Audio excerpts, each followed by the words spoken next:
Hello and welcome to முப்படை training academy. நம்ம PC ultimate சீரீஸில் ஆல்ரெடி புவியியல் வினாக்கள் பார்த்துட்டு இருப்போம். இன்னைக்கு வந்து பார்த்தீங்கன்னா நெக்ஸ்ட் சீரீஸ் பார்த்தீங்கன்னா பார்க்கலாம், ஜாகிரபி சீரீஸ் பார்க்கலாம். ஃபர்ஸ்ட் கொஸ்டின் பாருங்க.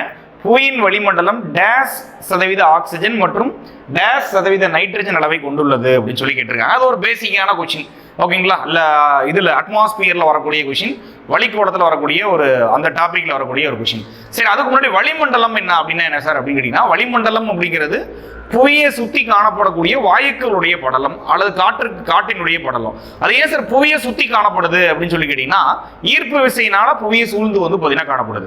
அப்ப நம்ம வளிமண்டலம் அப்படிங்கிறது புவியை சூழ்ந்து காணக்கூடிய வாயுக்களின் படலம் அப்படின்னு சொல்லி பார்க்கும்போது அது எங்க என்னென்ன வாயு இருக்குன்னு தெரிஞ்சுக்கணும் இல்லையா? ஃபர்ஸ்ட் வந்து பார்த்தீங்கன்னா என்னென்ன வாயுக்கள் இருக்குன்னு பாருங்க. நைட்ரஜன் எத்தனை % இருக்கு அப்படின்னா 78% நைட்ரஜன். அதே மாதிரி ஆக்சிஜன் எத்தனை % அப்படின்னா 21%. அதுக்கு அடுத்து பார்த்தீங்கன்னா ஆர்கன், ஓகேங்களா, 0.93%. ஃபைன். அதுக்கு அடுத்து பார்த்தீங்கன்னா CO2 கார்பன் டை ஆக்சைடு 0.03%. ஓகேங்களா? இந்த CO2 அப்படிங்கிறது ரொம்ப முக்கியமானது. ஏன்னா இதனுடைய CO2 கார்பனுடைய அளவு அதிகமாயிருச்சு அப்படின்னா அதுதான் என்னதை ஏற்படுத்தும் அப்படின்னா புவி வெப்பமயமாதலை ஏற்படுத்தும்.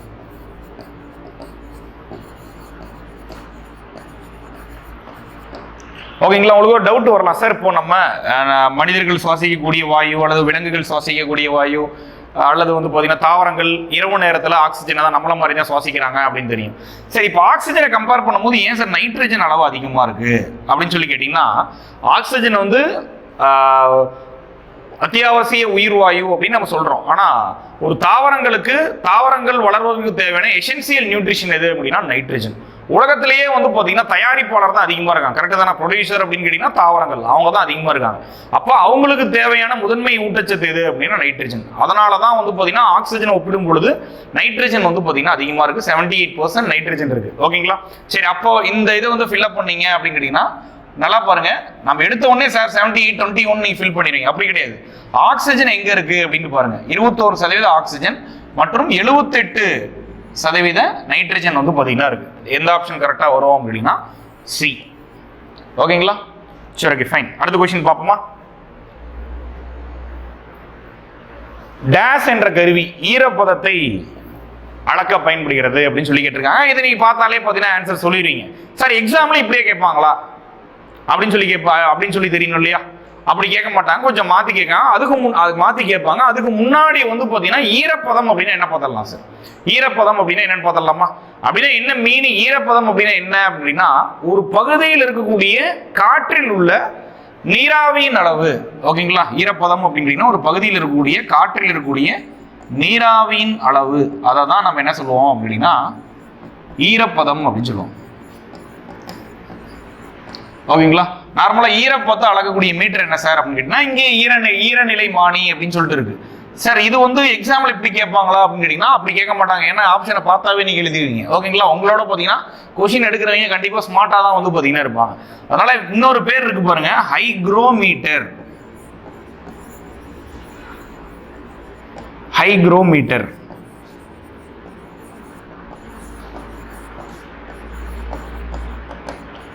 ஓகேங்களா? இதுதான் வந்து பாத்தீங்கன்னா ஈரப்பதத்தை அளக்கக்கூடிய மானியோட பேர். ஓகேங்களா? அப்ப ஈரநிலை மானி அல்லது இன்னொரு பேர் வந்து பாத்தீங்கன்னா ஹைக்ரோமீட்டர் அப்படிங்கிறது. காற்று மானி, காற்றழுத்த மானி அப்படின்னு சொல்லுவாங்க. காற்றழுத்த அளவிடக்கூடியது. தெர்மோமீட்டர் அப்படின்னு கேட்டீங்கன்னா வெப்பநிலை அளவிடக்கூடியது. காற்றழுத்த மானி அப்படின்னா காற்றழுத்த அளவிடக்கூடியது. அனிமோமீட்டர் அப்படின்னு கேட்டீங்கன்னா காற்றினுடைய வேகத்தை அளவிடக்கூடியது. இதெல்லாமே நம்ம கேள்விப்பட்டிருப்போம். ஓகேங்களா? அப்ப டேஷ் என்ற கருவி ஈரப்பதத்தை அளக்க பயன்படுகிறது அப்படிங்கும் போது ஈரப்பதம்னா என்னன்னு தெரிஞ்சிருக்கணும். ஒரு பகுதியில் இருக்கக்கூடிய நீராவியின் அளவு, அதான் ஈரப்பதம் அப்படின்னு சொல்லுவோம். இது குறிப்பா பார்த்தீங்கன்னா டிராபிக்கல் ரீஜன்ல, வெப்பமண்டல பகுதியில் நீராவியினுடைய அளவு அதிகமா இருக்கும், ஈரப்பதத்தினுடைய அளவும் பார்த்தீங்கன்னா அதிகமா இருக்கும். இது அளக்கக்கூடிய மீட்டர் என்ன அப்படின்னா ஹைக்ரோமீட்டர் அப்படின்னு சொல்லுவோம். ஓகேங்களா? ஃபைன். நெக்ஸ்ட் கொஸ்டின் பார்ப்போம். Question number 3. ஓகேங்களா? அது ஒரு அருமையான கொஸ்டின் பாருங்க. வளிமண்டல அடுக்குகள்ல இருந்து ஒரு கொஸ்டின் வந்து பார்த்தீங்கன்னா கொடுத்துருக்காங்க. ஓகேங்களா? ட்ரோபோஸ்பியர் அப்படின்னா இன்னொரு பேர் என்ன அப்படின்னு பாருங்க, அடியடுக்கு அப்படின்னு சொல்லுவாங்க. அடியடுக்கு. ஸ்ட்ராட்டோஸ்பியர் அப்படின்னா மீளடுக்கு அல்லது படையடுக்கு அப்படின்னு சொல்லுவாங்க. மீசோஸ்பியர் அப்படின்னா இடையடுக்கு. தெர்மோஸ்பியர் அப்படின்னா வெப்ப அடுக்கு. அதே மாதிரி எக்ஸோஸ்பியர் அப்படின்னா வெளியடுக்கு. ஓகேங்களா? நான் ஷார்ட்டாக மட்டும் எழுதியிருக்கேன், நீங்கள் எழுதிக்கோங்க. இது ஒரு அடுக்கும் ஒரு ஸ்பெஷாலிட்டி இருக்கு, ஒரு பணி இருக்கு. அதுதான் என்ன அப்படின்னு சொல்லி கேட்டிருக்காங்க. அதுக்கு முன்னாடி நம்ம வளிமண்டல அடுக்குகளை பத்தி பார்ப்போம். வளிமண்டல அடுக்குகள் பாருங்க, ஃபர்ஸ்ட் அடியடுக்கு, அதுக்கு அடுத்து பார்த்தீங்கன்னா படையடுக்கு, அடுத்து பார்த்தீங்கன்னா இடையடுக்கு, அதுக்கப்புறம் வந்து பார்த்தீங்கன்னா வெப்ப அடுக்கு, வெளியடுக்கு அப்படிங்கிறது. ஓகேங்களா?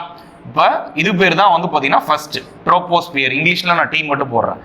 அதுக்கு அடுத்த அடுக்கு எது அப்படின்னா மீளடுக்கு, ஸ்ட்ராட்டோஸ்பியர் அல்லது படையடுக்கு அப்படிங்கிறது. அதுக்கு அடுத்த அடுக்கு பாருங்க இடையடுக்கு, மீசோஸ்பியர் அப்படிங்கிறது. அதுக்கு அடுத்து பாருங்க தெர்மோஸ்பியர் அப்படிங்கிறது, வெப்ப அடுக்கு. அதுக்கு அடுத்த அடுக்கு பாருங்க எக்ஸோஸ்பியர் அப்படிங்கிறது, வெளியடுக்கு அப்படிங்கிறது. ஓகேங்களா? சரிங்க சார். ஒரு அடுக்கு என்னென்ன ஸ்பெஷாலிட்டி இருக்கு ஃபர்ஸ்ட் பாருங்க. அடியடுக்கோட இது என்ன அப்படின்னு கேட்டீங்கன்னா மோஸ்ட்லி வந்து பார்த்தீங்கன்னா 18 கிலோமீட்டர் வரை பார்த்தீங்கன்னா அடியடுக்கு இருக்கும். அடியடுக்கோட இது என்ன அப்படின்னா வானிலை அடுக்கு அப்படின்னு சொல்லுவாங்க. வானிலை அடுக்கு, வானிலை அடுக்கு அப்படின்னு அழைக்கப்படுறது அடியடுக்கு. ஏன்னா அனைத்து வானிலை நிகழ்வுகளும் மேகங்கள், மழை பெய்யறது, இது எல்லாமே உருவாகக்கூடியது அடியடுக்குல. அதனால பார்த்தீங்கன்னா அந்த வானிலை அடுக்கு அப்படின்னு சொல்லுவோம். அதுக்கு அடுத்து பாருங்க படையடுக்கு. படையடுக்குல ரெண்டு விஷயம். ஒன்று வந்து பார்த்தீங்கன்னா ஓசோன், ஓகேங்களா, அல்லது மீளடுக்குல ரெண்டு விஷயம், ஸ்ட்ராட்டோஸ்பியர். இதுல பார்த்தீங்கன்னா ஓசோன் அல்லது இன்னொன்று இருக்கு ஜெட் விமானங்கள் பறக்கக்கூடிய அடுக்கு. ஜெட் விமானங்கள் பறக்கக்கூடிய அடுக்கு. சார் தரையிறங்கும் போது இங்கே தான் சார் தரையிறங்குது அப்படின்னு கேட்பீங்க. ஓகேங்களா? ஜெட் விமானங்கள் பறக்கக்கூடிய அடுக்கு எந்த அடுக்கு அப்படின்னு சொல்லி கேட்டீங்கன்னா படையடுக்கு அல்லது மீளடுக்கு அல்லது ஸ்ட்ராட்டோஸ்பியர். ஓகேங்களா? சரிங்க சார். இப்ப ஸ்ட்ராட்டோஸ்பியர்ல பாருங்க ரெண்டு எழுதியிருக்கோம். ஒன்னு ஓசோன், ஓசோன் அடுக்கு, இன்னொன்னு ஜெட் விமானங்கள் பறக்கக்கூடிய அடுக்கு. படையடுக்கினுடைய கீழ்ப்பகுதி அல்லது மீளடுக்கினுடைய கீழ்ப்பகுதி தான் வந்து பாத்தீங்கன்னா ஓசோன் வாயுக்களால் காணப்படக்கூடிய ஓசோன் அடுக்குகள் இருக்கக்கூடிய பகுதி. ஓகேங்களா? சரிங்க சார்.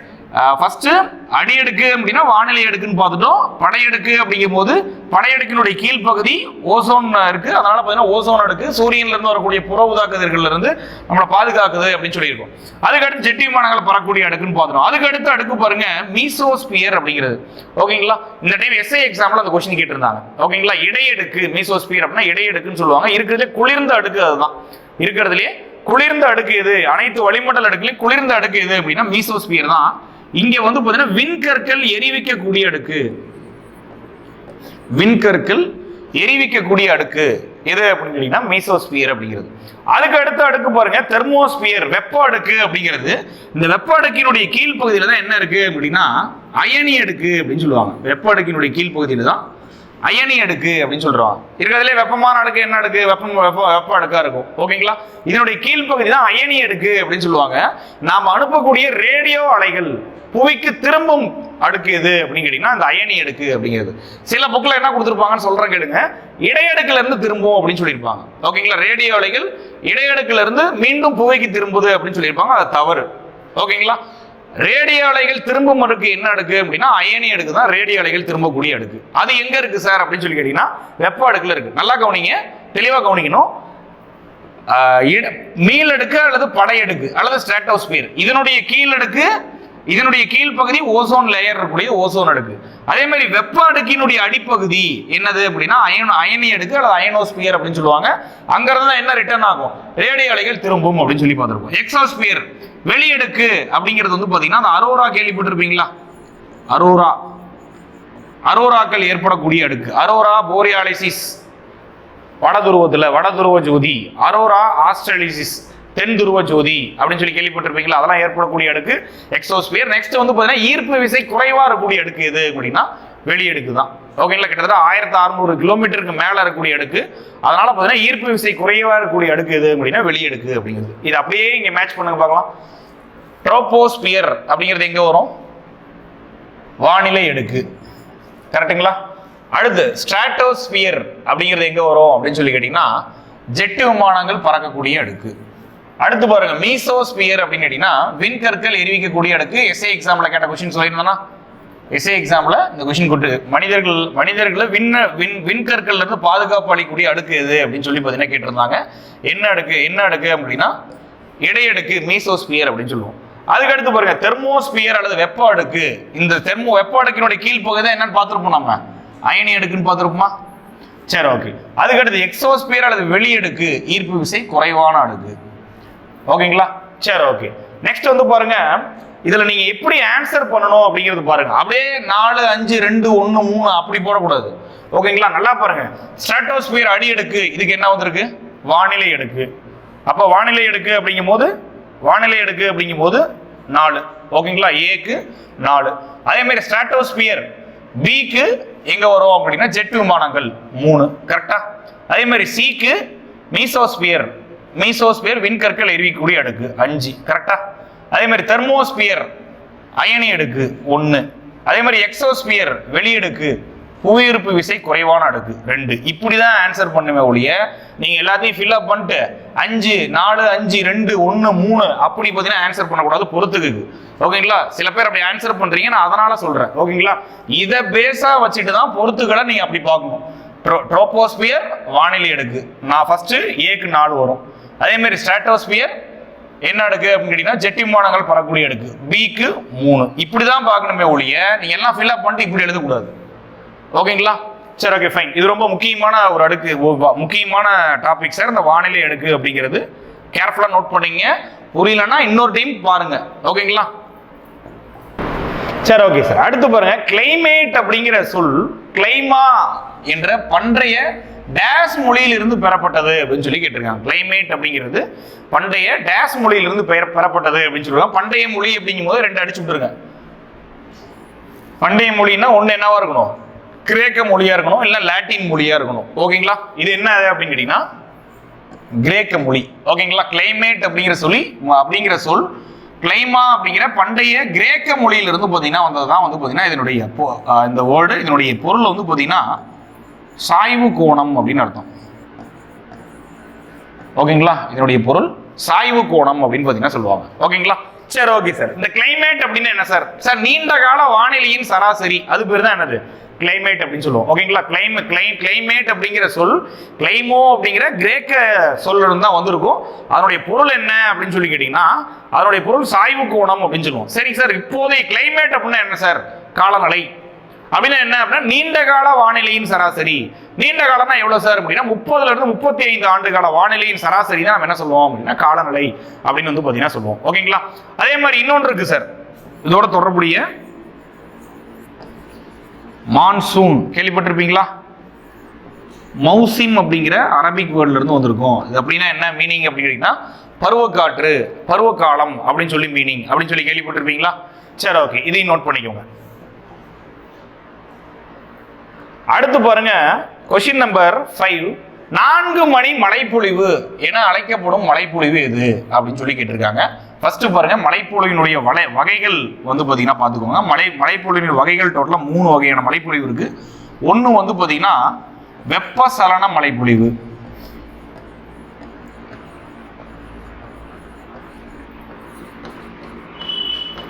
அதுக்கு அடுத்து வந்து பாத்தீங்கன்னா சூறாவளி. அடுத்து இன்னொரு மழைப்பொழிவு, சூறாவளி மழைப்பொழிவு. இன்னொரு மழைப்பொழிவோட பேர் என்ன அப்படின்னா மழை தடுப்பு மழைப்பொழிவு அப்படிங்கிறது. ஓகேங்களா? மழை தடுப்பு மழைப்பொழிவு எக்ஸாம்பிள் என்ன அப்படின்னா கேரளா. ஓகேங்களா? தென்மேற்கு பருவக்காற்று வந்து பாத்தீங்கன்னா கேரளா மீது மேற்கு தொடர்ச்சி மலை மீது மோதும் போது தான் என்ன ஆகுது அப்படின்னா அந்த காற்று மேலெழும்பி மேகமா மாறி இந்த பகுதிக்கு மழையை தருது. இன்கேஸ் இந்த மேற்கு தொடர்ச்சி மலையே இல்லைன்னா கேரளாக்கு எப்படி மழை வந்திருக்கும்? இந்த மழை தடுக்கிறதுனாலதான் கேரளாவுக்கு மேற்கு தொடர்ச்சி மலை தென்மேற்கு பருவக்காற்றப்போ மழை பெய்யுது. அதனாலதான் அந்த மழை தடுப்பு மலை அப்படின்னு சொல்றோம். ஓகேங்களா? வெப்பசலன மலை அப்படிங்கிறது பாருங்க, வெப்பசலன மலைன்னா என்ன அப்படின்னா வெப்பசலனம்னா என்னன்னு பாருங்க. கோடை காலத்தின் போது வெப்பசலனம் அதிகமா இருக்கும். நியூஸ்ல கேள்விப்பட்டிருப்பீங்க. கோடை காலத்தின் போது வெயிலின் தாக்கம் அதிகமாகிறதால் வெப்பசலனத்தின் காரணமாக சில பகுதிகளில் மழை பெய்ய வாய்ப்பு உண்டு அப்படின்னு சொல்றாங்களா? கேள்விப்பட்டிருப்பீங்கல்ல. வெப்பசலனம் அப்படின்னா ஒண்ணுமே இல்லை, அதிகமா வெப்பம் அடிச்சதுனால அணைகள்லயோ குளங்கள்லயோ இருக்கக்கூடிய நீர் வந்து பாத்தீங்கன்னா அதிகமா ஆவியாகுமா? அப்ப மேல போக டெம்பரேச்சர் என்ன ஆகும்? கம்மியாகுமா? அப்ப அந்த ஆவியான நீர் என்னவா மாறும்? நீரா சுருங்கும். நீரா சுருங்கி என்னவாகும்? மேகமா மாறும். மேகமா மாறி என்னவாகும்? மழையா வரும். ஓகேங்களா? அப்ப வெப்பசலன மழைப்பொழிவு அப்படிங்கிறது கோடை காலங்கள்ல ஏற்படக்கூடியது.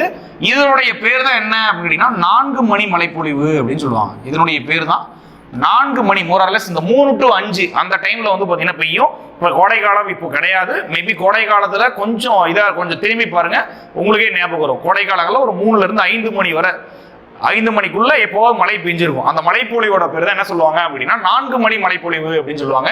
இது ஓல்டு ஹைகோர்ட் எக்ஸாம்ல கேட்ட கொஸ்டின். அதே நம்ம பிசி கிரேட்லேயே இருக்கக்கூடிய ஒரு எக்ஸாம் தான் ஹைகோர்ட் எக்ஸாம். அந்த எக்ஸாம்ல கேட்ட கொஸ்டின் 4 மணி மழைப்பொழிவு அப்படின்னு அழைக்கப்படக்கூடிய மழைப்பொழிவு பேர் என்ன அப்படின்னா வெப்பசலன மழைப்பொழிவு அப்படிங்கிறது. ஓகேங்களா? மழை தடுப்பு மழைன்னா எக்ஸாம்பிள் புரியுதுங்களா? கேரளா சொல்லியிருந்தேன், மேற்கு தொடர்ச்சி மலை. ஓகேங்களா? சரி, ஓகே. அதுக்கடுத்து புயல் மழைப்பொழிவு, புயல் அல்லது சூறாவளி மழைப்பொழிவு அப்படின்னா கடல்ல ஏற்படக்கூடிய ஒரு வளிம மழைப்பொழிவு பேர் தான் அப்படி சொல்லுவாங்க. ஓகேங்களா? புயல் அல்லது சூறாவளி அப்படின்னு சொல்லிட்டு. சரி, ஓகே. அடுத்த கொஸ்டின் பாருங்க. கொஸ்டின் நம்பர் 6 ரொம்ப ஒரு இன்ட்ரெஸ்டிங்கான கொஸ்டின், ஓல்டு பிசி கொஸ்டின். ஓகேங்களா? ரொம்ப இன்ட்ரெஸ்டிங்கான question, old PC question. So பின்வரும் எந்த பகுதியில் காலநிலை ஆண்டு முழுவதும் சமமான காலநிலையாக அல்லது சீரான காலநிலையாக உள்ளது அப்படின்னு சொல்லி கொடுத்துருக்காங்க. மலைப்பகுதி, பீடபூமி பகுதி, கடலோர பகுதி, பள்ளத்தாக்கு பகுதி அப்படின்னு சொல்லி கொடுத்துருக்காங்க. ஃபார் எக்ஸாம்பிள், இப்போ நம்ம ஊர்ல இருக்கக்கூடிய பீடபூமிகள் என்ன? கோயம்புத்தூர் பீடபூமி, தருமபுரி பீடபூமி, அதுக்கடுத்து மதுரை பீடபூமி. இங்க ஆண்டு முழுவதும் ஒரே மாதிரி இருக்கா காலநிலை? அப்படி இல்லை. தருமபுரிலாம் பாத்தீங்கன்னா குளிர்காலத்தில் அதிகமான குளிர், கோடை காலத்தில் வெப்பம் அதிகமா இருக்கும். ஓகேங்களா? அதே மாதிரி தான் வந்து பாத்தீங்கன்னா சேலம் இந்த மாதிரியான ரீஜியன்லயும் அது அப்படிதான் பாத்தீங்கன்னா இருக்கும். மதுரை அங்கேயும் பாத்தீங்கன்னா அப்படிதான் இருக்கும். ஓகேங்களா? அப்ப பீடபூமி பகுதியில் பீடபூமி பகுதி கண்டிப்பா வராது. மலைப்பகுதின்னு எடுத்துக்கலாம். மலைப்பகுதியில குளிர்காலங்கள்ல ஸ்னோஃபால், பனிப்பொழிவுலாம் வந்து பாத்தீங்கன்னா பெய்யும். குளிர் வந்து கடுமையான குளிர் இருக்கும். குளிர்காலத்துல நீலகிரி, ஊட்டி பகுதியெல்லாம் 5 டிகிரி, 0 டிகிரி இந்த மாதிரிலாம் இருக்குன்னு நம்ம புத்தகத்துல படிச்சிருப்போம். ஓகேங்களா? கோடை காலத்துல டெம்பரேச்சர் கொஞ்சம் அதிகமாவே இருக்கும். அப்ப மலைப்பகுதியும் பாத்தீங்கன்னா வராது. ஓகேங்களா? வரக்கூடிய ஒரே பகுதி என்ன அப்படின்னா கடலோர பகுதி அப்படிங்கிறது. சரிங்க சார், ஏன் வந்து கடலோர பகுதியில் ஆண்டு முழுவதும் காலநிலை சமமாக சீராக இருக்கு அப்படின்னு சொல்லி கேட்டீங்கன்னா அதுக்கு ஒரு இது இருக்கு, ஒரு காரணம் வந்து பாத்தீங்கன்னா இருக்கு. இது ஓல்டு பிசி கொஸ்டின். பின்வரும் எந்த பகுதிகளில் காலநிலை சமமா இருக்கு அப்படின்னு சொல்லி கேட்டு இருந்தாங்க. அது எந்த பகுதி அப்படின்னா இந்தியாவினுடைய கடலோர பகுதி அப்படின்னு சொல்லிப்போம். சரி, ஓகே. கடலோர பகுதிகளில் அப்படி நிலவரத்துக்கான காரணம் என்ன அப்படின்னு சொல்லி பார்ப்போம். அதுக்கு முன்னாடி வந்து பாத்தீங்கன்னா இது வந்து பாத்தீங்கன்னா கடல்,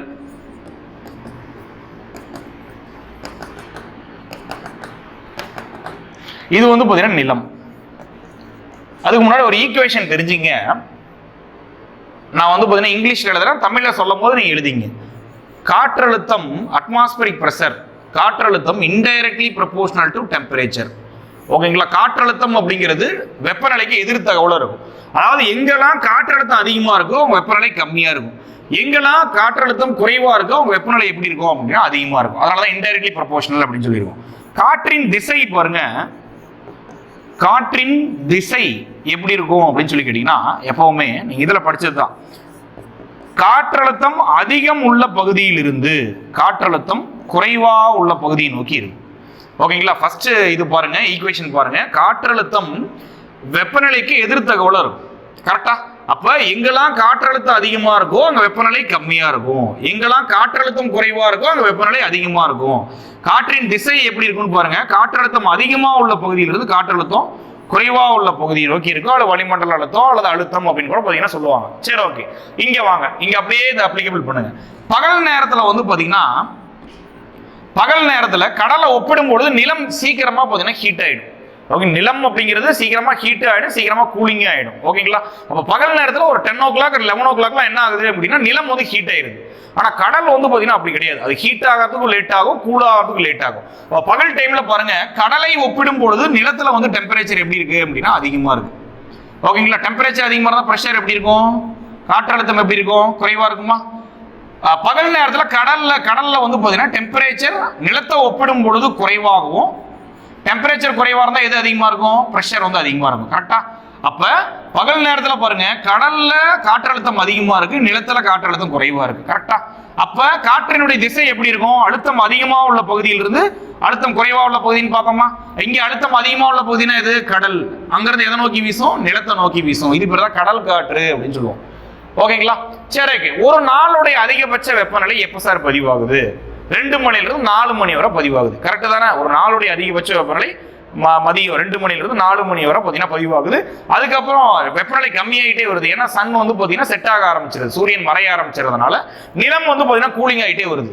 ஆனா கடல் அப்படி இல்லை. ஏற்கனவே சொன்னேன், கடல் வந்து ஹீட் ஆகிறதுக்கு லேட் ஆகும், கூல் ஆகிறதுக்கு லேட் ஆகும் அப்படின்னு சொல்லியிருக்கோம். அப்ப பாருங்க, இரவு நேரங்கள்ல என்ன ஆகும் அப்படின்னு சொல்லி கேட்டீங்கன்னா, இரவு நேரங்கள்ல நிலத்துல டெம்பரேச்சர் கம்மியாயிரும். அப்படின்னா பிரஷர் எப்படி இருக்கும்? அதிகமாயிரும். கடலை ஒப்பிடும் பொழுது கடல்ல வந்து பாத்தீங்கன்னா டெம்பரேச்சர் அதிகமாகும், பிரஷர் வந்து பாத்தீங்கன்னா கம்மியாகவும் இருக்கும். இதெல்லாம் இரவு நேரங்களில் காற்று நிலத்துல இருந்து கடலை நோக்கி வீசும். இது பேர் தான் நிலக்காற்று அப்படின்னு சொல்லுவாங்க. இந்த நிலக்காற்றும் கடல் காற்றும் மாறி மாறி இரவும் பகலும் மாறி மாறி வீசுறதுனால கடலோரங்கள்ல எப்பவுமே என்ன காலநிலையா இருக்கும் அப்படின்னா சமமான காலநிலை அல்லது சீரான காலநிலையா வந்து பாத்தீங்கன்னா இருக்கும். For example real time example எடுத்துக்கங்க. ரியல் டைம் எக்ஸாம்பிள் இப்போ நம்ம ஊர்ல வந்து பாத்தீங்கன்னா கோடை காலங்களில் வானிலை அறிக்கை வாசிக்கும் போது சொல்றாங்க எந்தெந்த மாவட்டங்களில் டெம்பரேச்சர் அதிகமாகிறதா சொல்றாங்க. சென்னை சொல்றாங்க, வேலூர் சொல்றாங்க, திருவண்ணாமலை சொல்றாங்க, சேலம் சொல்றாங்க, தருமபுரி சொல்றாங்க. அதுக்கப்புறம் வந்து பாத்தீங்கன்னா கரூர், நாமக்கல், மதுரை, திருச்சி, ஓகேங்களா. அதே மாதிரி வந்து பாத்தீங்கன்னா திருப்பூர், ஈரோடு, ஓகேங்களா, இந்த மாதிரி திண்டுக்கல், இந்த மாதிரி இடங்கள்லாம் சொல்றாங்க. ஏன் வந்து கடலூர் சொல்றது இல்லை, ஏன் அதிகமா நாகப்பட்டினம் சொல்றது இல்லை அப்படின்னு நீங்க யோசிச்சது உண்டா? ஏன்னா அது கடலோரங்கள்ல இருக்கு. சார் சென்னை மட்டும் எப்படி சார் சொல்றாங்க அப்படின்னு அடுத்த கேள்வி கேட்பீங்க. ஏன்னா சென்னையில மக்கள் தொகை அதிகம், அவ்வளவு பேர் வெஹிக்கிள் வச்சிருக்காங்க. வெஹிக்கிள் வச்சிருக்கும்போது எவ்வளவு கார்பன் எமிட் ஆகும், எவ்வளவு கார்பன் வாயு வெளியேறும். இப்போ நான் ஏற்கனவே சொல்லியிருக்கேன் ஃபர்ஸ்ட் கொஸ்டின்லேயே கார்பன் வாயு அப்படிங்கிறது புவி வெப்பமயமாதல் காரணம் அப்படின்னு சொல்லியிருக்கோம். கரெக்டு தானே? சரி, ஓகே. அதனால தான் சென்னை வந்து பார்த்தீங்கன்னா வெப்பநிலையில் கொஞ்சம் கடலோரங்கள்ல இருந்தாலும் அதிகமாக இருக்குது அப்படின்னு சொல்லி பார்க்குறோம். பொதுவாக கடலோரங்களில் இருக்கக்கூடிய பகுதி வந்து பார்த்தீங்கன்னா அதிக வெப்பமும் இருக்காது, அதிக குளிரும் வந்து பார்த்தீங்கன்னா அந்த பகுதியில் இருக்காது. ஓகேங்களா. அதே மாதிரி உள் மாவட்டங்களில் கோடை குளிர்காலங்களில் பனி வந்து அதிகமாக இருக்கும், ஆனால் கடலோர பகுதியில் அவ்வளோவா இருக்காது. ஓகேங்களா. அதனாலதான் சொல்றோம் கடலோர காலநிலை அப்படிங்கிறது சமமான அல்லது சீரான காலநிலை அப்படின்னு சொல்றோம். ஓகேங்களா. சரிங்க சார். அடுத்தது பாருங்க, காற்றின் வேகத்தை அளக்கக்கூடிய கருவி அப்படிங்கிறது என்ன அப்படின்னா இதுலயே இருக்கு, அனிமோ. ஓகேங்களா, அனிமோமீட்டர்.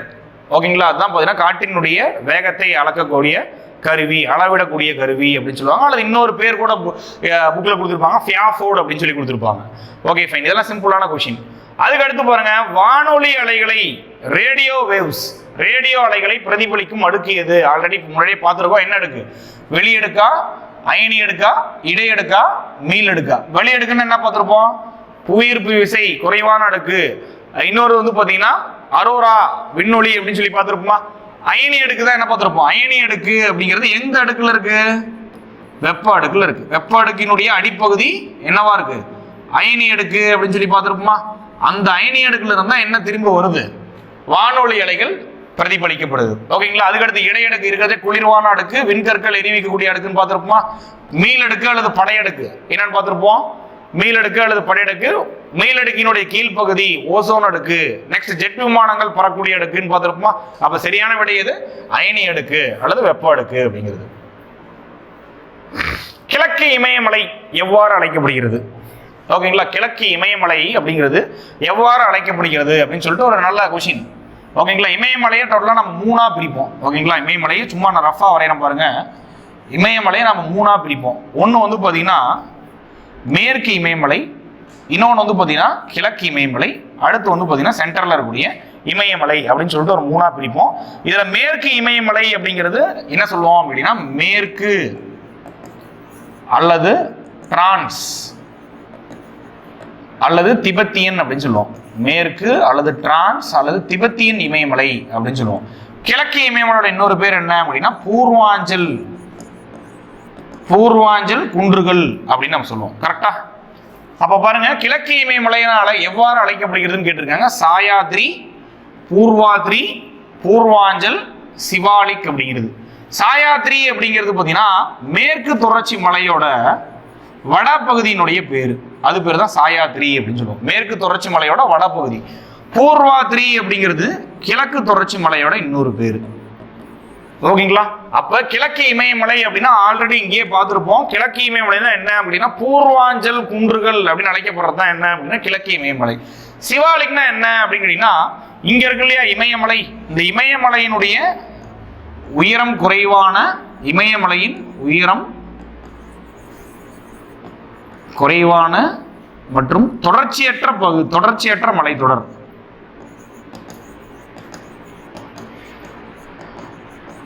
அதான் சிவாலிக் அப்படின்னு சொல்லுவோம். ஓகேங்களா. சரி, ஓகே. அப்ப இந்த கேள்விக்கான விட என்ன?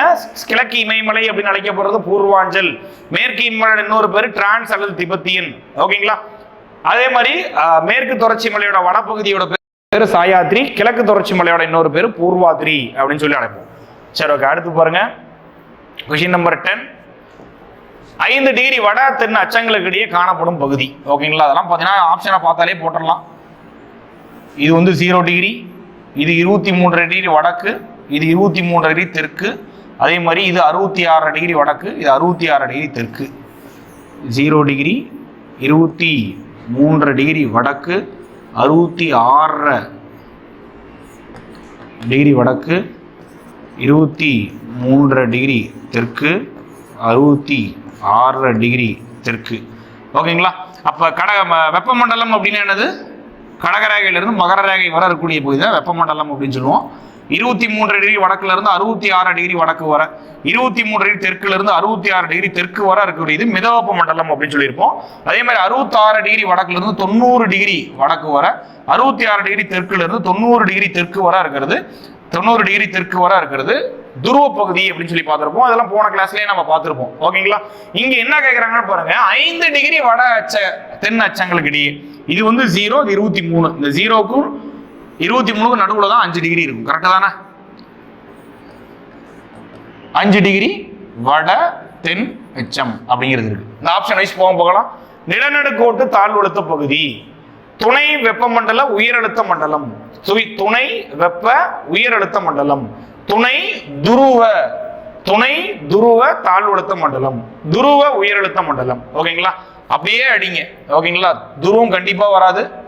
ஓகேங்களா, துணை வெப்ப உயரழுத்த மண்டலம் அப்படின்னா இந்த பகுதி 23 இருந்து 66 வரை. அப்ப இதுவும் வராது. எது மட்டும் தான் வரும்?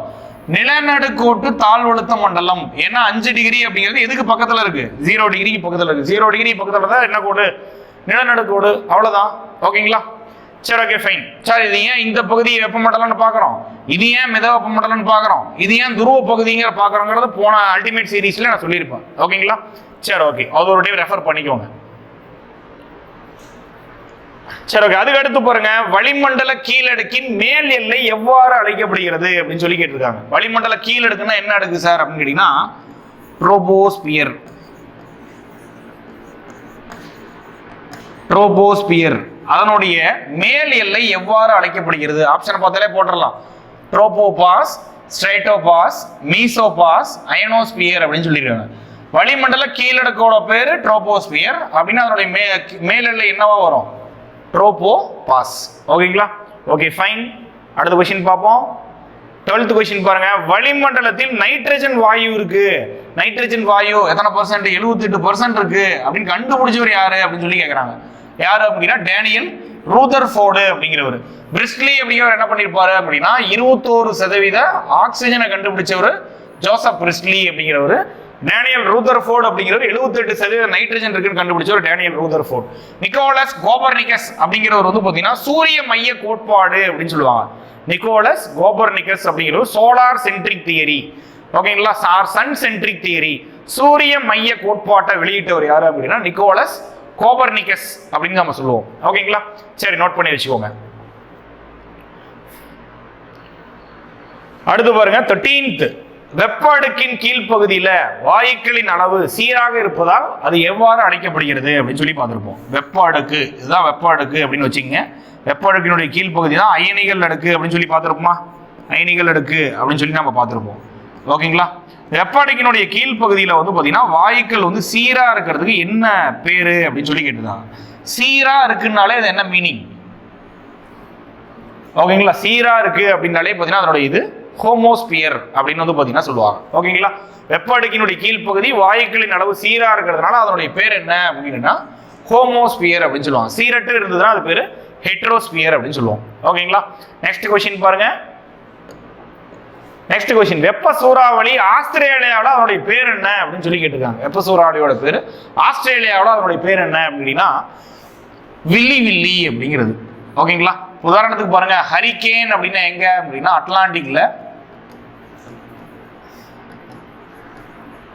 அட்லாண்டிக்லயும் அதே மாதிரி கிழக்கு பசிபிக் அங்க வந்து ஹரிகேன் அப்படின்னு சொல்லுவாங்க. ஓகேங்களா, அடுத்து வந்து பாத்தீங்கன்னா நம்ம ஊர்ல என்ன சொல்லுவாங்க, இந்தியாவில் என்ன சொல்லுவாங்க அப்படின்னு சூறாவளி அப்படின்னு சொல்லுவாங்க. இந்தியாவில் அதனுடைய பேரு சூறாவளி அப்படின்னு வந்து பாத்தீங்கன்னா சொல்லுவாங்க. வேக்யூஸ் அப்படிங்கிறது இந்தோனேசியாலையும், டைஃபூன் அப்படிங்கிறது ஜப்பான்லயும் வந்து பாத்தீங்கன்னா சொல்லுவாங்க. ஓகேங்களா, சரி, ஓகே, ஃபைன். அடுத்து பாருங்க 2017 தமிழ்நாட்டை தாக்கிய சூறாவளியோட பெயர் என்ன? 2017 தமிழ்நாட்டை தாக்கினா சூறாவளி. ஒக்கிலாம் வந்து பார்த்தீங்கன்னா கடலூர்ல தாக்கினது, அதெல்லாம் 2018 கிடையாது, 2015 முன்னாடியே பார்த்தீங்கன்னா வந்துருச்சு.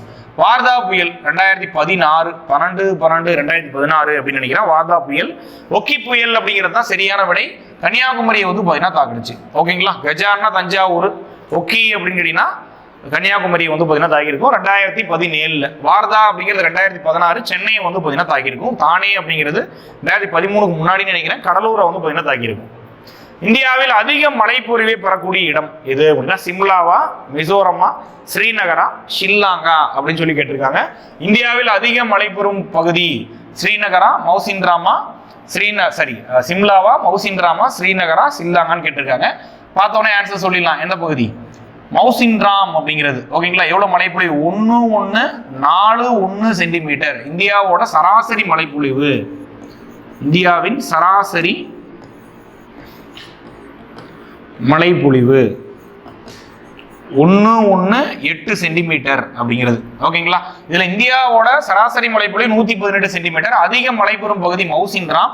இதனுடைய சென்டிமீட்டர் பாருங்க 1141 சென்டிமீட்டர், 1141 சென்டிமீட்டர். கிட்டத்தட்ட வந்து சராசரி மழைப்பொழிவோட 10 மடங்கு அதிகம். ஓகேங்களா.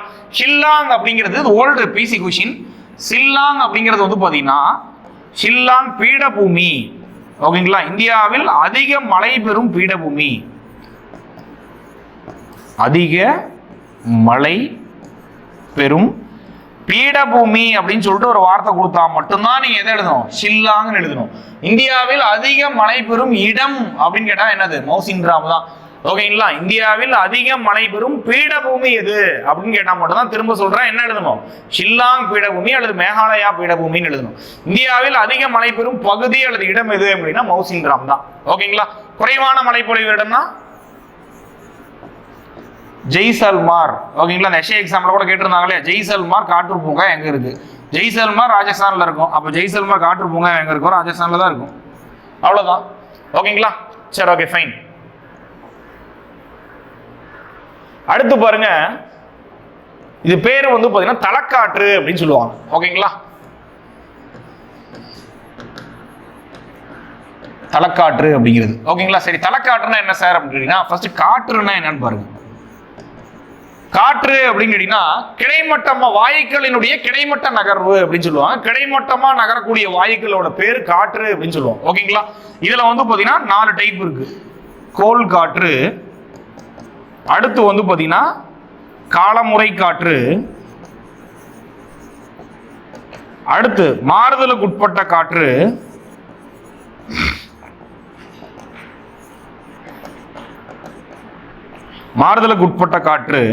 அதுக்கு அடுத்து வந்து பாத்தீங்கன்னா தலக்காற்று அப்படின்னு 4 வகை வந்து பாத்தீங்கன்னா காற்றுல இருக்கு.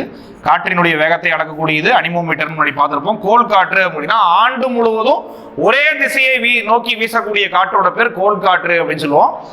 காலமுறை காற்றுனா பருவங்களுக்கு தகுந்த மாதிரி மாறி மாறி வீசக்கூடிய காற்று. உதாரணத்துக்கு தென்மேற்கு பருவ காற்றின் போது காற்று கடல்ல இருந்து இந்தியாவை நோக்கியும், வடகிழக்கு பருவ காற்றின் போது இந்தியாவில இருந்து கடலை நோக்கி வீசுது, மாறி மாறி வீசுதா, அதனால காலமுறை காற்று அப்படின்னு சொல்லுவோம். மாறுதலுக்கு உட்பட்ட காற்றுனா சூறாவளி காற்று அப்படின்னு சொல்லுவோம். ஓகேங்களா. தலக்காற்று அப்படின்னு கேட்டீங்கன்னா குறுகிய காலத்துல ஒரு பகுதியில வீசக்கூடிய ஒரு குறுகிய கால காற்று, அது பேர் தான் லோக்கல் விண்ட், தலக்காற்று அப்படின்னு சொல்லுவோம். இது வந்து என்னென்ன ஊர்ல என்னென்ன அழைக்கப்படுது அப்படின்னு சொல்லிட்டு வந்து பாத்தீங்கன்னா கேட்டிருக்காங்க. ஓகேங்களா. ஃபர்ஸ்ட் பாருங்க, சின்னூக், லூ, மிஸ்ட்ரல், போரா அப்படிங்கிறது. ஃபர்ஸ்ட் வந்து நம்மளுக்கு லூ அப்படிங்கிறது தெரியும் எங்க அப்படின்னா தார்பாளையத்துல. அப்ப 2க்கு எது 3, பிக்கு 3, கரெக்டா தானே? அப்ப பிக்கு 3 இதான் ஆன்சர். ஓகேங்களா. சின்னூக் அப்படிங்கிறது ராக்கி மலை தொடர்ல, லூ அப்படிங்கிறது தார்பாளையத்துல, மிஸ்ட்ரல் அப்படிங்கிறது வந்து பாத்தீங்கன்னா இத்தாலி மத்திய தரைக்கடல் இத்தாலியில. ஓகேங்களா. அதுக்கு அடுத்து வந்து பாத்தீங்கன்னா போரா அப்படிங்கிறது வந்து பாத்தீங்கன்னா பிரான்ஸ்ல வந்து பாத்தீங்கன்னா இருக்கு. ஓகேங்களா. சரி, மிஸ்ட்ரல் அப்படிங்கிறது வந்து பாத்தீங்கன்னா பிரான்ஸ்ல, போரா அப்படிங்கிறது இத்தாலியில வந்து பாத்தீங்கன்னா இருக்கு. அப்படியே மாற்றி சொல்லிட்டேன், சாரி. மிஸ்ட்ரல் அப்படிங்கிறது பிரான்ஸ்லயும், போரா அப்படிங்கிறது இத்தாலியிலயும் வந்து பாத்தீங்கன்னா இருக்கு. ஓகேங்களா. சரி, ஓகே, ஃபைன். இதை தவிர வேற என்ன சார் இருக்கு அப்படின்னா ஃபான் அப்படின்னு சொல்லிட்டு ஒண்ணு இருக்கு. ஃபான் இருக்கா எங்க அப்படின்னா ஆல்ப்ஸ், ஐரோப்பா. ஓகேங்களா. வேற என்ன இருக்கு? சிராக்கோ இருக்கா எங்க அப்படின்னா வடக்கு ஆப்பிரிக்கா. ஓகேங்களா சார்? காற்றுனா என்ன புரியுதா? காற்றை அளவிட வேகத்தை அளவிடக்கூடிய கருவி. கோள் காற்றுனா என்ன, காலமுறை காற்றுனா என்ன, மாதத்துக்கு உட்பட்ட காற்றுனா என்ன, தலைக்காற்றுனா என்ன, புரியுதுங்களா? இதனுடைய பேர் வந்து பார்த்தீங்கன்னா தலைக்காற்று அப்படின்னு சொல்லுவாங்க. ஓகேங்களா? முன்னாடி பார்த்துருப்போம். மாறுதலுக்கு உட்பட்ட காற்றுல என்ன பார்த்தோம்? ஆஸ்திரேலியாவில் சூறாவளியோட பேர் என்ன அப்படின்னு சொல்லி பார்த்துருந்தோமா? Okay fine. அடுத்த கொஸ்டின் பார்ப்போம் பாருங்க. Question number 18. சேம் வந்து பார்த்தீங்கன்னா மேட்ச் த ஃபாலோயிங். ரொம்ப இன்ட்ரெஸ்டிங்கான ஒரு question. Old SI question also. Ptolemy, Anaximander, Felix Nadar, அடுத்து அல் பலாஹி, இவங்களுடைய தொடர்புடைய இந்த பக்கம் இன்ஃபர்மேஷன் கொடுத்துருக்கோம். தலாமி அப்படிங்கிறவர் உலக வரைபடத்தில் முதல் அச்சக்கோடியும் தீர்க்கக்கோடியும் வந்து பார்த்தீங்கன்னா வரைந்தவர் யார் அப்படின்னா தலாமி அப்படிங்கிற ஒருத்தர். அப்போ ஏக்கு என்ன வரும் அப்படின்னா 4. அப்போ இதுதான் ஆன்சராக இருக்கும். அனாக்சிமெண்டர் அப்படிங்கிறவர் first person to draw world map அப்படின்னு சொல்லி பார்த்துருப்போம். ஒரு கிரேக்கத்தை சேர்ந்த ஒரு புவியியலாளர். இவர் தான் உலக வரைபடத்தை முதலில் வரைந்தவர். ஃபெலிக்ஸ் நடார் அப்படிங்கிறது இது ஓல்டு எஸ்ஐ கொஷின். இது வான்வெளி புகைப்படத்தை முதலில் எடுத்தவர் யாரு அப்படின்னா ஃபெலிக்ஸ் நடார் அப்படிங்கிறவர். ஐ திங்க் வந்து பார்த்தீங்கன்னா ஃபிங்கர் பிரிண்ட் கொஷினா அப்படிங்கிறது தெரியல. ஆனால் technical SI taluk SI question இல்லை. ஓகேங்களா? ஃபிங்கர் பிரிண்ட் ஆர் வந்து பார்த்தீங்கன்னா டெக்னிக்கல் எஸ்ஐல வரக்கூடிய கொஷின் தான் பார்த்தீங்கன்னா அது. ஃபெலிக்ஸ் நடார் அப்படிங்கிறவர் முதல்ல வான்வெளி புகைப்படத்தை எடுத்தவர். அல் பலாஹி அப்படிங்கிறவர் முதல்ல காலநிலை வலைபட தொகுப்பை வெளியிட்டவர். யார் அப்படின்னா அல் பலாஹி அப்படிங்கிற ஒருத்தர். ஓகேங்களா? அப்போ கரெக்டாக மேட்ச் பண்ணீங்க அப்படின்னா தாலமி அச்சக்கோடு தீர்க்கக்கோடு முதலில் வரைந்தவர். அனாக்சிமெண்டர் உலக வரைபடம். அடுத்து வந்து ஃபெலிக்ஸ் நடார் அப்படின்னா வான்வெளி புகைப்படம். அல் பலாஹி அப்படின்னா காலநிலை வரைபடம். அப்போ இது ஆன்சர் அப்படின்னா ஏ. Okay fine. அடுத்து பார்த்தீங்கன்னா 19th கொஸ்டின் பாருங்க. சேம் பொறுத்துக. கீற்று மேகம், இடைப்பட்ட திரள் மேகம், படை திரள் மேகம், கார் படை மேகம் அப்படின்னு சொல்லி கொடுத்துருக்காங்க. ஓகேங்களா? இதுல வந்து பாத்தீங்கன்னா ஒரு இதனை ஈஸியா கண்டுபிடிச்சிடலாம். கார் படை மேகம். கார் அப்படின்னாலே என்ன விஷயம் அப்படின்னா ஏதோ ஒரு மலை சம்மந்தப்பட்டதா இருக்கும். ஓகேங்களா? அப்ப பாருங்க 4வதுக்கு என்ன வரும் அப்படின்னு சொல்லி கேட்டீங்கன்னா 4வதுக்கு வந்து பாத்தீங்கன்னா ஆலங்கட்டி மலை அப்படின்னு சொல்லிட்டு வரும். ஓகேங்களா? சரி ஓகே. அப்ப கீற்று மேகங்கள்னு பாருங்க பெண் குதிரை வால் மேகம் அப்படின்னு சொல்லுவாங்க கீற்று மேகங்கள்ல. ஏன்னா பல நிறங்கள்ல சூரிய மறைவின் போது பல நிறங்கள்ல இந்த மேகம் தெரியுறதுனால கீற்று மேகங்களை என்ன சொல்லுவோம் அப்படின்னா பெண் குதிரை வால் மேகம் அப்படின்னு சொல்லுவோம். ஓகேங்களா? இடைப்பட்ட திரள் மேகங்களை என்ன சொல்லுவோம் அப்படின்னா செம்மறியாட்டு மேகம் அப்படின்னு சொல்லுவோம். அடுத்து படை திரள் மேகங்களோட இன்னொரு பேர் வந்து பாத்தீங்கன்னா தாளெழுத்து மேகம். கார்படையோட மேகம் பாத்தீங்கன்னா ஆலங்கட்டி மலை. ஓகேங்களா? சரி ஓகே. அடுத்து பாருங்க கீழ்கண்ட கூற்று காரணத்தை கவனிங்க. இதுல வந்து பாத்தீங்கன்னா கூற்று என்ன சொல்றாங்க அப்படின்னு பாத்தீங்கன்னா வளிமண்டலத்தின் கீழடுக்கு அல்லது இன்னொரு பேர் பாத்தீங்கன்னா அடியடுக்கு அப்படின்னு கூட எழுதிங்க. அல்லது இன்னொரு பேர் வந்து பாத்தீங்கன்னா ட்ரோபோஸ்பியர். ஓகேங்களா? வானிலை உருவாகும் அடுக்கு அப்படின்னு அழைக்கப்படுகிறது அப்படின்னு சொல்றாங்க. காரணம் என்ன அப்படின்னா இவ்வடுக்கில் அனைத்து நிகழ்வுகளும் இவ்வடுக்கில் தான் அனைத்து காலநிலை நிகழ்வுகளும் அனைத்து வானிலை நிகழ்வுகளும் நடைபெறுகிறது அப்படின்னு சொல்றாங்க. ஓகேங்களா? கரெக்டு தானே? ஏற்கனவே சொல்லியிருப்போம் அடியடுக்கு ட்ரோபோஸ்பியர் அல்லது கீழடுக்கு அப்படிங்கிறது வந்து பார்த்தீங்கன்னா வானிலை அடுக்கு. ஏன்னா அனைத்து வானிலை நிகழ்வுகளும் மழை பொழிவு மேகம் உட்பட அந்த வானிலை அந்த அடுக்குல தான் நடக்கும் அப்படின்னு சொல்லியிருப்போம். கரெக்டு தானே? அப்போ கூற்றும் கரெக்ட், காரணமும் கரெக்ட். ஓகேங்களா? காரணம் வந்து கூற்ற விளக்குதா, அதுக்கான ரீசனை சொல்லுதா? வளிமண்டலத்தின் கீழடுக்கு வானிலை உருவாகும் அடுக்கு அப்படின்னு அழைக்கிறோம். கரெக்டு தான். அதே மாதிரி ஏன் அழைக்கிறோம் அப்படின்னு, ஏன்னா இந்த அடுக்குல தான் அனைத்து வானிலை நிகழ்வுகளும் அனைத்து காலநிலை நிகழ்வுகளும் நடக்குது. அப்ப கூற்று காரணமும் சரி, காரணம் கூற்றை விளக்குகிறது அப்படிங்கிறது. ஓகேங்களா? சரி okay. It's all about today's geography PC ultimate series. ஓகேங்களா? இன்னைக்கு பார்த்த 20 கேள்வி தகவல்கள் வந்து உங்களுக்கு போதுமானதா இருக்குன்னு நம்புறேன். ஓகேங்களா? இன்னும் அடுத்த பிசி அல்டிமேட்ல ஒரு நல்ல கொஸ்டினோட உங்களை சந்திக்கிறேன். தேங்க்யூ. நன்றி, வணக்கம்.